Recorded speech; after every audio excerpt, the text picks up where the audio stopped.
Coming up on Mayo Clinic Q&A. COVID deaths are down to about 600 per day. That's the lowest it's been in the last 10 months. Infections are down to about 38,000 a day. That's an 85% decrease. But that news was overshadowed when the Centers for Disease Control and Prevention released new recommendations regarding masking. You know, I think in many ways the CDC kind of caught us by surprise with sort of no forewarning for such a major shift in public policy. Welcome everyone to Mayo Clinic Q&A. I'm Dr. Helena Gazelka. We're recording this podcast on Monday, May the 17th, 2021. And boy, do we have masking discussions going on in the news and everywhere. So I'm excited to have Greg Poland here to discuss this with us, as well as where we are with COVID vaccines and any other COVID news that he'd like to update us on. Please welcome Dr. Greg Poland, infectious disease expert from Mayo Clinic. Thanks for being here, Greg. Good morning, Helena. Good morning. Good to see you again this Monday morning. And you. Well, I have to tell you, Greg, that I went out this weekend and there were no masks in church and in a couple of the restaurants that I went to, and I admit to being just a little bit surprised. Tell us about what the CDC has said and where we're going with that. You know, I think in many ways the CDC kind of caught us by surprise with sort of no forewarning for such a major shift in public policy. And I want to be very transparent about this. So on the healthcare side, no changes. So anybody that walks into a hospital, a clinic, including Mayo Clinic, will still be masking so that we protect everybody as best we know how. Where the change has occurred is outside of healthcare settings, where they have said, if you've been fully vaccinated, you don't need to wear a mask. I personally don't share that level of optimism yet. I think we should be more cautious. And as I went through it, I sort of thought of 12 reasons. And I'll just, if you want me to, I'll run through them very quickly. All I'd right. love to hear your 12 reasons. Number one, we are only just now getting to a reduced level over the last 2 weeks of cases, deaths, and hospitalizations. By the way, we were at this same level almost 1 year ago, and look at what happened in the intervening year.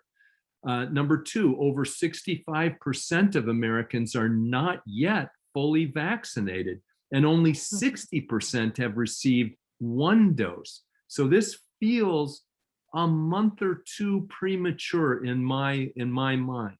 And Greg, is that age 12 and up that you're counting now, or is it a? Yeah, we need to cover 12 and up, but this is really 16 and up.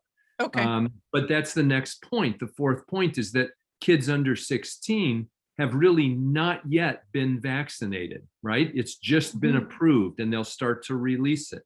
The fifth point is that while you and I might respond very well, people who are immunocompromised or taking medications or have diseases that compromise their immune system, they may be, quote, fully vaccinated, but not fully protected. And that this messaging, I think, doesn't have that nuance and may give them a false understanding. The next thing is the variants, particularly the so-called South African variant, does exhibit some level of immune evasion or immune escape. And we can go through some of those numbers later if you'd like. Next is the concern, as I mentioned, over the lack of nuanced public messaging rather than just a broadcast message of the public interpreting this as we can burn our masks and don't have to worry about that. I don't think that's really right yet. The other thing is we have a significant movement of people within the US from areas that have very low levels of immunization. You look at counties in South Dakota, for example, right next to us in Minnesota, they're in the 20s in terms of immunization status, as opposed to 50, 60% at Mayo Clinic among our own staff, infinitely higher levels of immunization. So now you have these groups mixing, and we have no idea what the outcome of something like that would be. The other thing is, unlike Israel and some places in the EU, we don't have vaccine digital passports or certificates. So it now depends on, if you will, honest disclosure of your immunization status. We already know how that's worked in the US. We have, unfortunately, let masking and vaccine acceptance be a political rather than a medical and scientific decision. So it's sort of, the other point I would say is that we don't yet know what the durability of protection is going to be. So imagine if 8 to 12 months after vaccination, we start finding that the breakthrough rate is increasing. The public will feel like we have these massive swings of public health rather than more nuanced, careful, staged steps toward normality. And finally, I guess it sort of begs the practical face value question. How is it that you can go to a crowded store or a church and not wear a mask, but if you go to a federal building, you have to wear a mask? What's the public health reasoning behind that? I cannot articulate one as a physician scientist. So really, to me, the decision about masking needs to be a little more nuanced. And to break it down to sort of 4 categories, it needs to be based on the risk of infection. What is the caseload? Number 2, the percent vaccinated. We really do need to get toward a herd immunity type number. That's probably in the 70 to 80% of us. Yes, I remember before you'd said it might even be 80%. And we're not near that. I mean, again, in some counties, we're talking about 20%, nowhere near 70%. So that's the second thing. The third thing is for the individual to consider how well their immune system is working. So if they have immunocompromising diseases or treatments that might lower their immunity, even though they've been vaccinated. And then finally, the role of vaccine variants and the durability of our immune response. So that's a lot of unknowns or partially knowns that I think we should know before we swing public policy so widely. Mm-hmm. I think there are so many, it was a surprise, I have to say that, but I think there's so many nuances to this. And one thing I particularly wanted to comment on was those who are immune compromised. I have a colleague who is immune compromised from a transplant and is concerned that should she wear a mask, that she will be stigmatized, or that there will be some difficulty with wearing a mask, and sort of wishes that she had a way to say, no, I need to be wearing this mask, because we don't know how effective really the vaccine is in some of those situations. But then she also pointed out that when we talked about wearing masks before, we'd said there were safety when both wear masks rather than just the one individual. I hope people will extend grace. If somebody's wearing a mask, it could be for a variety of reasons. Them wearing a mask is not impacting you at all. So why would you say anything? In fact, it's been the other way around. Up till now, by not wearing a mask, you have potentially negatively impacted those around you. So it's a bizarre situation. It is a really interesting situation. Greg, what about people who have recovered from COVID, but they haven't been vaccinated? Because for a while we were telling people to wait 3 months after they had recovered from COVID or contracted COVID to receive their vaccination. So what does the CDC say about them wearing masks while they wait to get vaccinated? Yeah, so we're still recommending that they wait that 90-day period or so before getting immunization. They're well protected during those 3 months. What we know is when they then get their vaccine, their immune response is, if you will, deeper and higher than it is after infection. In other words, after infection, you have a lower level immune response that's broadly spread across all the components of the virus. When you get a vaccine, you have a very highly focused immune response against one protein in the vaccine. And that has been demonstrated to protect people spectacularly well. I mean, again, as a vaccinologist, we just don't see this level of vaccine efficacy among other vaccines. This is truly stellar. So has the CDC spoken on that topic, or those who've been recovered from COVID and their need to mask or not?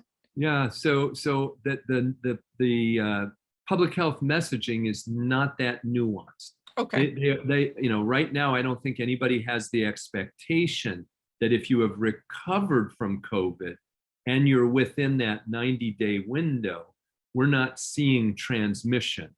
So Okay. I'm not concerned about them in that time period. As time wears on, I'm concerned about them. And, both from previous infection and vaccination, we do see breakthrough infections. In fact, CDC just published the first 1,359 breakthrough infections. And I think what's important is that 84% of those ended up in the hospital and 16% died. So there's this false impression of 100% efficacy and no risk of breakthrough infection. And that's simply not true. Now, it's very rare, we believe. On the other hand, these are only reports of people sick enough to be hospitalized. We don't know about asymptomatic, and there's a level that maybe we don't care about asymptomatic infection that isn't then transmitted on to others. So we're still learning. There's a lot to learn here. There's a lot of information that has to be generated that then informs public policy. We had a question from a listener, just because we're on the topic of masking and protection while you're receiving your immunizations. If an individual has had their first immunization, but their family members have not had the opportunity to be vaccinated yet, while they're waiting for their second or receive their second, is there concern that they are going to transmit to their family members? Maybe I'm not asking that very clearly. If the other family members have been vaccinated, that risk is real, and they're otherwise immunologically healthy, that risk is almost immeasurably tiny. Okay. The person not yet fully vaccinated, remember that means 14 or more days after the second dose of an mRNA vaccine, 14 or more days after the single dose J&J vaccine. That's the definition of fully vaccinated. Prior to that, there is a measurable risk of infection. Okay. Greg, you said you had some good news for us. Tell us a little bit about the statistics now. I'm going to share some numbers with you. First of all, COVID deaths are down to about 600 per day.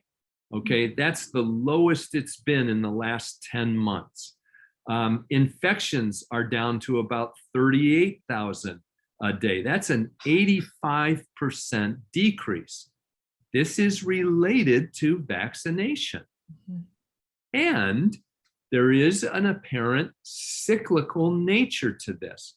Remember that last July, for example, we were down at this same low level and yet had not started vaccination. What happened after that? And we had a major spike again. So none of us know, and it would be false to give anybody the impression that we're done with this. Mm-hmm. It's quite likely that we could have another surge. How big depends on how many people got vaccinated this coming fall and winter again. So at least at this point, though, we're really down in numbers, which is a good thing. That is a wonderful thing, but isn't it a crazy world when we're celebrating 600 deaths a day as a positive number? That's still tragic.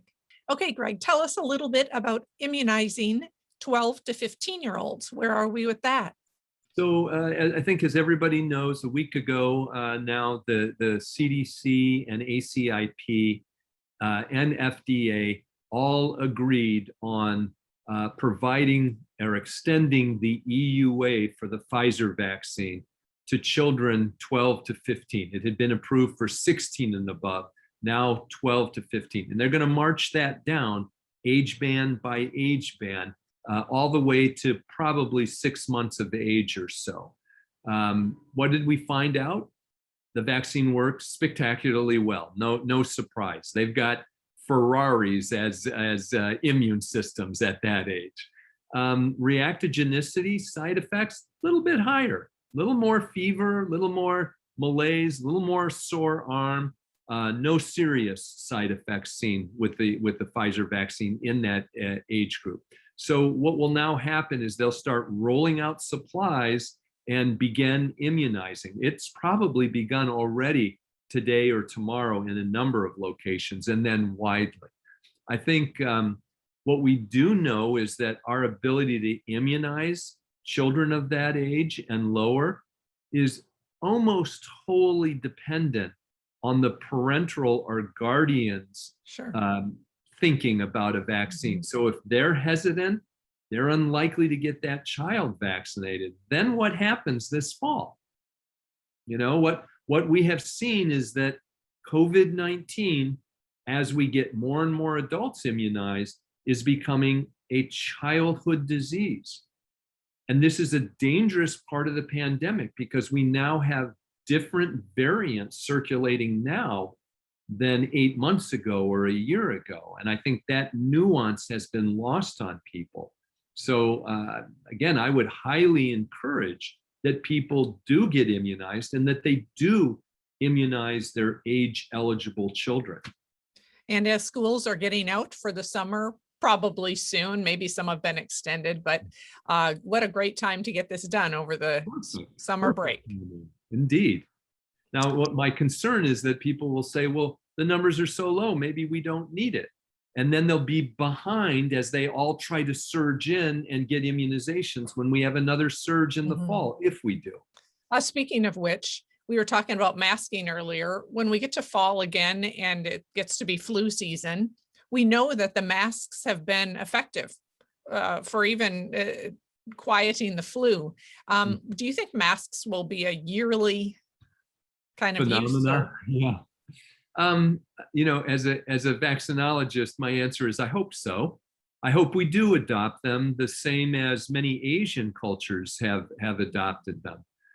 We've done the experiment now on a global scale.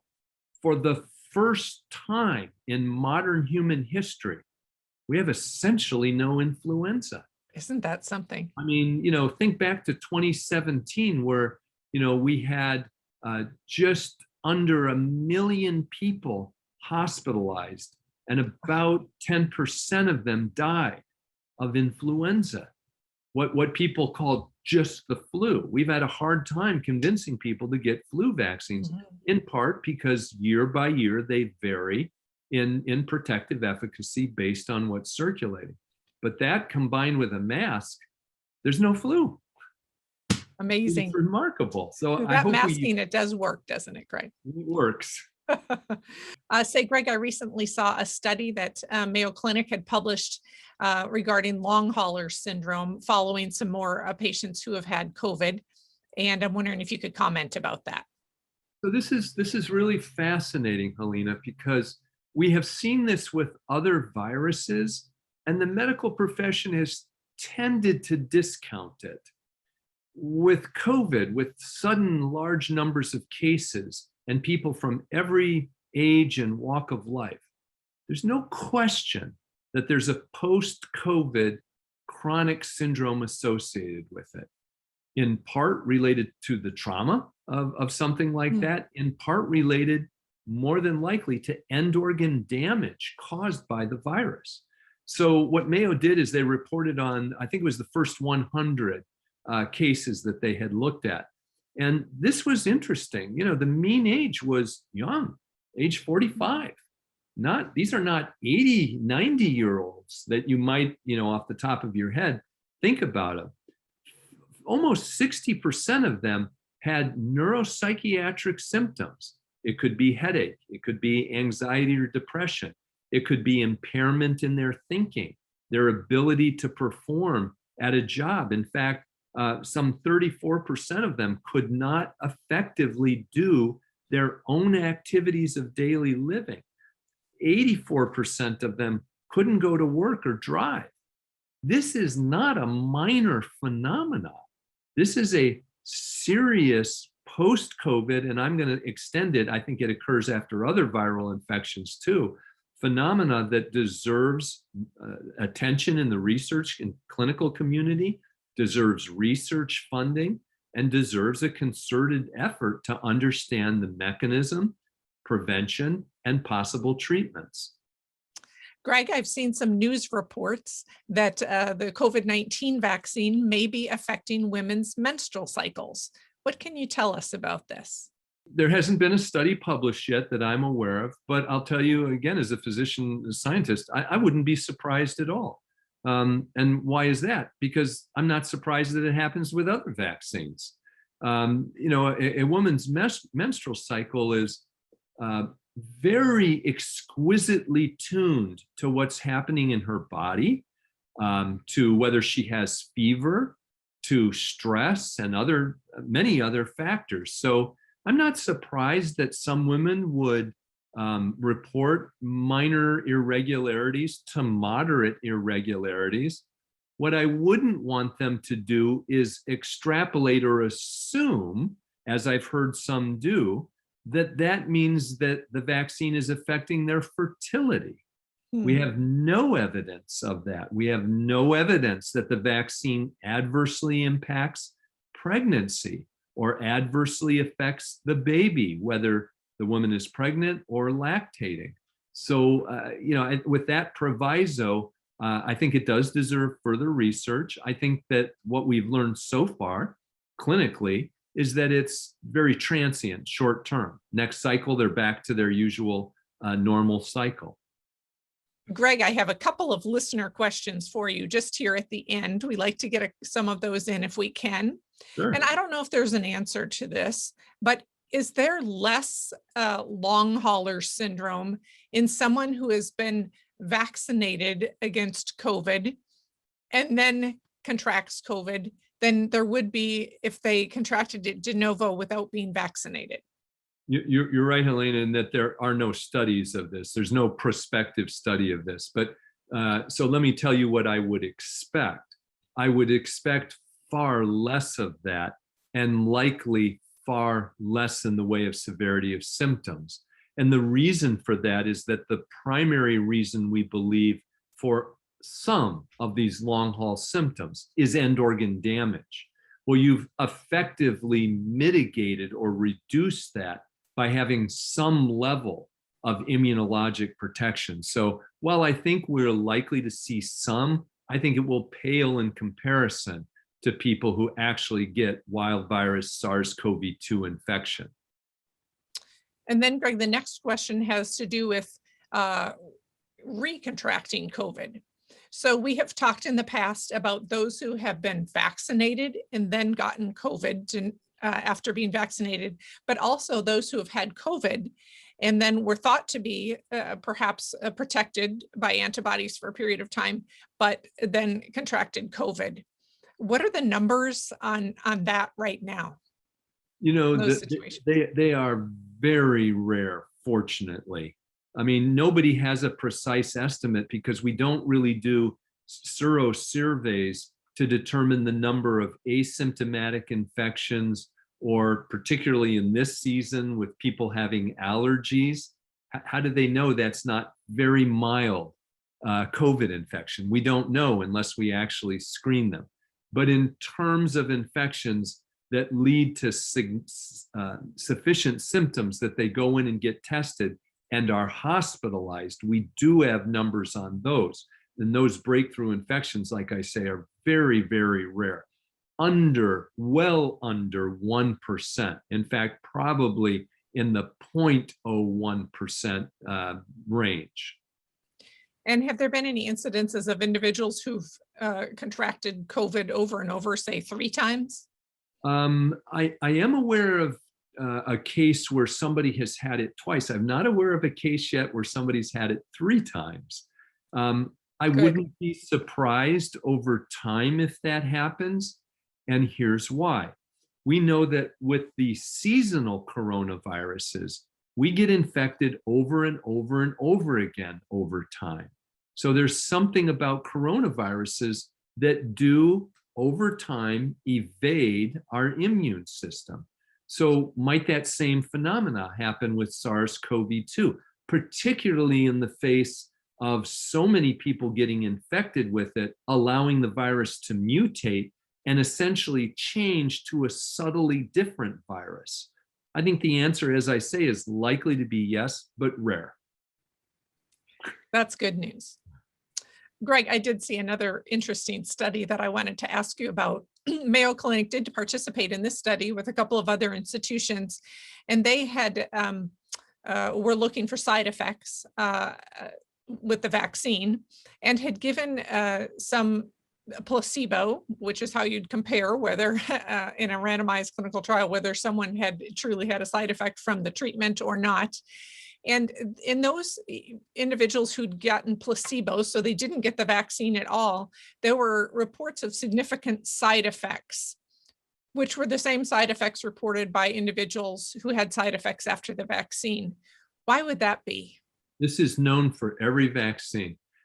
In fact, I was the first to publish this back in 1991, I think it was, where we gave a group of people a placebo, a group of people the standard flu shot, and called them 2 days later and solicited all the side effects they had, brought them back 2 weeks later, gave them the opposite of what they had gotten the first time, called them 2 days later.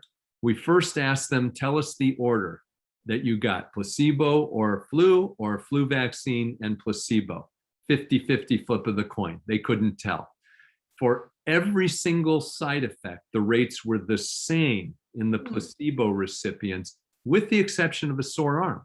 That was the only one, the only thing that differed between the two groups. So I'm not surprised at all that that would be true. It's, as you pointed out, Helena, it's why we do placebo-controlled trials. We're trying to understand background rates that occur. It's sort of, and I've asked people this question when I give medical talks, let's say June or July, when nobody has recently gotten flu vaccine. I'll say, how many of you had a headache or a low-grade fever or felt tired? 15, 20% of hands will go up. And I said, what would you have blamed it on if a day ago you had gotten the flu vaccine? And the light bulb goes on. There's a certain number of these background, we just published a paper on this for COVID, on background rates. So the clue in science is to understand, ideally simultaneously, the background rate and the rate associated with a vaccine or a surgery, a maneuver, whatever it is, and compare the two to understand, are they really different from one another? And it's interesting because that probably has something to do with the power of our expectations, that what we expect as individuals sometimes is what we experience, which is really interesting. Yeah, and it works in the positive way too. Yes. In fact, we call it the placebo effect. There's a nocebo and a placebo effect that occurs, and it speaks to the power of our mind-body interaction, that we really can create, expect, or experience those sorts of symptomatology. Very interesting. Anything else you'd like to share with us today, Greg? Yes, there is. And this I provide by way of encouragement to people who may not have either gotten their second dose yet or are sitting on the sidelines wondering whether they should get vaccine. So it's one thing, as you know, Helena, when we do these very carefully controlled clinical trials. It's another thing when we do what's called real-world effectiveness studies. In other words, all comers who get the vaccine, some of whom would have been excluded from a clinical trial because maybe they were having a health issue or some other problem. So real-world studies now are available with the mRNA vaccines. So let's look at one. This is vaccine efficacy in Qatar after receipt of the Pfizer vaccine. What did they find 14 days or more after receiving the second dose? If it was the B117 variant, the primary variant that's now circulating in the US, the efficacy against severe critical fatal disease, are you ready for this number? Waiting. Is 100%. Wow. The efficacy against just infection, whether mild or asymptomatic, was 90%. What about for those that got infected with the so-called South African variant? Well, the protection against infection wasn't 90%, it was 75%. The protection against severe fatal or hospitalized disease remained 100%, even against the South African variant. What about studies in South Africa and Israel, in the US? Some 33 different healthcare sites in the US have contributed to this data. And I'll just read you the numbers here. It's an observational study, but a very well done study. 14 days after the first dose, they were at 82% protection. This is the mRNA vaccine. 7 to 14 or more days after it, we were at about 95%, with the 95% confidence interval getting up to 97%. So that's what I mean by, if you get 2 doses of this vaccine, you are almost 100% guaranteed against severe fatal disease. It drops a little bit with symptomatic disease, drops a little bit more for asymptomatic disease, but you won't get hospitalized, you won't die, and you're not going to see as your last image before your death a tube intubating you because you can't breathe. So these are, as I say, spectacular. I just keep saying, I've been a vaccinologist for 40 years. I've never seen anything like this. This is amazing. That is some really good news, Greg. I'm glad to hear that. We had talked previously, there was so much concern about whether the variants would be susceptible to the immunization. So the accumulating data is that they are and remain extraordinarily efficacious against these variants. Again, now, against symptomatic disease, so not disease that's going to end up with you being in the hospital or dying, or severe critical disease. Even with the 351, the so-called South African variant, the protection against symptomatic disease was 75% or better. That's astounding. That's wonderful. So Greg, if I was going to sum up a couple of points from today, I would say there is positive news in terms of immunizations, getting immunized and their efficacy, but also that use wisdom when we're thinking about whether to mask or not. And certainly we wouldn't want those who feel they should be masking to feel uncomfortable masking in any way while we're getting immunized. In fact, I would say, if in doubt, mask. Okay. Right? It's not, as you and I know, because there are times in our training, and depending on what our specialties are, that we spend all day in a mask with no adverse effect. When we're out in public and we don't know maybe the health of our own immune system, we don't know who's around us, whether they've been vaccinated. I mean, there was a group that flew here from Paris to do a documentary on my scientific career. And I'm thinking, I'm in a small little place. The people around me have no idea that this group flew here from Paris 12 hours ago, right? They're thinking locally. Well, I know people around me. They have no idea who they're passing in the store, who they're interacting with, where they've traveled, whether they've been vaccinated, whether they've had disease. We have case reports, very unfortunately, of people boarding airplanes with symptomatic COVID. I mean, so I would say, it's a simple, effective measure that works. Yes, be a little more cautious until we have more data. Sure. And Greg, I would just like to point out that I feel like that kind of went in reverse. Typically, you'd be trying to earn that trip to Paris to get Yes. filmed, but That's right. it's COVID. Everything's turned upside down. Thanks for being here, Greg. My pleasure. Our thanks to Dr. Greg Poland for being here today to discuss COVID-19 updates with us. I hope that you learned something today. I know that I did. And we wish each of you a very wonderful day. Mayo Clinic Q&A is a production of the Mayo Clinic News Network and is available wherever you get and subscribe to your favorite podcasts. To see a list of all Mayo Clinic podcasts, visit newsnetwork.mayoclinic.org. Then click on Podcasts. Thanks for listening, and be well. We hope you'll offer a review of this and other episodes when the option is available. Comments and questions can also be sent to Mayo Clinic News Network at mayo.edu.